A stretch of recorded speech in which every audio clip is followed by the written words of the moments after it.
Welcome to the podcast. If you'd like to listen to an ad-free version of this episode and all of our episodes, then search True Crime Today Premium Plus on Apple Podcasts and press subscribe. That's our premium channel where all of our ad-free and advanced episodes live, all in one place. True Crime Today Premium Plus. Search it on Apple Podcasts and press subscribe. Even try it for 3 days free. They thought it was the perfect crime until the body was found. You're listening to Hidden Killers with Tony Bruschi, featuring psychotherapist and author Siobhan Scott.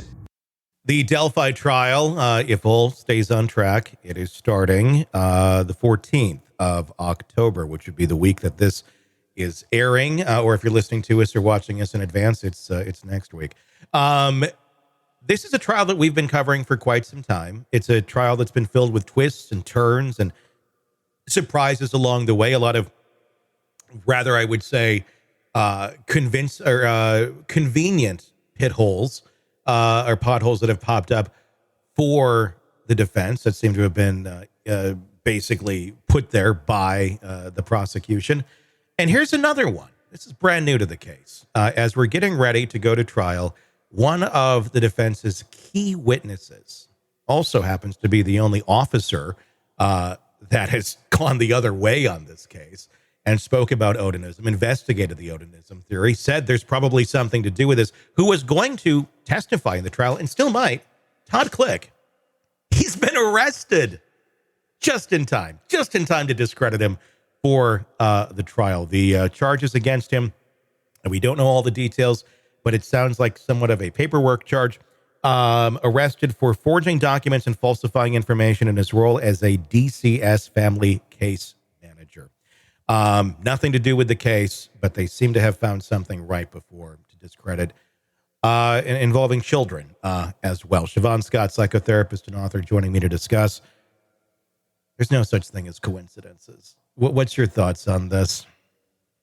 It's just another layer with this one that has been so, from the crazy of the crime to the convoluted crazy that just has continued since then. And it's, again, unfortunate if there's someone that has information that's relevant at all. We want to be able to hear from them. Does this put them in a different light if they're, charged with this? Sure. But nonetheless, we want to hear as much of the story that's relevant as we can hear. So do you think, if Todd Click now testifies in this, is this something they can use to try and discredit him? Can they say, well, look, you're talking about these two girls here, and you supposedly care so much about them. What about this over here in your DCS filings that you were working in? You didn't seem to care enough to file this correctly, or you forged something. We don't know the details. But something over here that involves kids you didn't seem to care about too much. So why should we believe anything that you're saying over here? It would be my guess that would be brought up. Would the judge allow it to be brought up? Yeah. Again, probably discretion of the judge. Yeah. But I think we see that all the time with people testifying. If they're proven to have lied about one thing, then, it's alleged, then you must not be a person that tells the truth. So, well, and having him locked up and saying, sorry, you can't go testify, might also be part of this tragedy, the tragedy and the strategy, because I think it was a slip there, but true. It's of course, Odinism. The judge has already said we're not going to talk about that, despite an officer investigating it, Todd Click, for quite some time. But this is something where if any of that were to be introduced into the trial in some way, shape, or form, and again, alternate theories not allowed here, but in testimony, when people talk about things, some things kind of do come up from time to time. And I think this might have been an area where it could have been introduced in some facet into this trial. It just feels like this is another way to block a witness and prevent anything that they don't want being said in this trial from happening. It just doesn't add up. There's just so many things here in this whole case, time after time, where this looks like conspiracy. It looks like control. I don't know that it is conspiracy or just a conspiracy to cover up bad police work. And now it's gone to this length. Yeah, it's the lack of transparency that really bothers me. I feel like there's so much information we don't have, and that's why we would love to be able to watch the trial, because we don't know the contents of his computer, his cell phone, and so often with criminals, that's where you get the real evidence is what was on the computer. And we don't know that. We don't have any of that information. And we'd love to hear more testimony, possibly about alternate theories.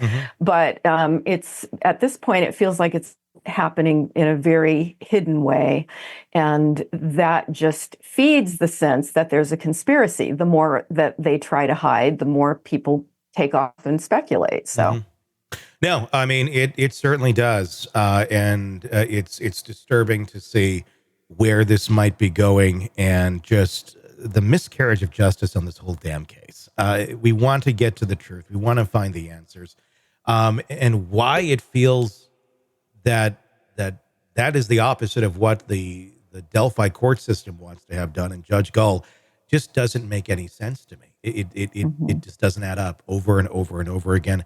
I'm hoping we get some answers once this thing gets into court, although we can't watch the trial. We can't hear the trial. Reporters can't tweet out, but they can use a notepad.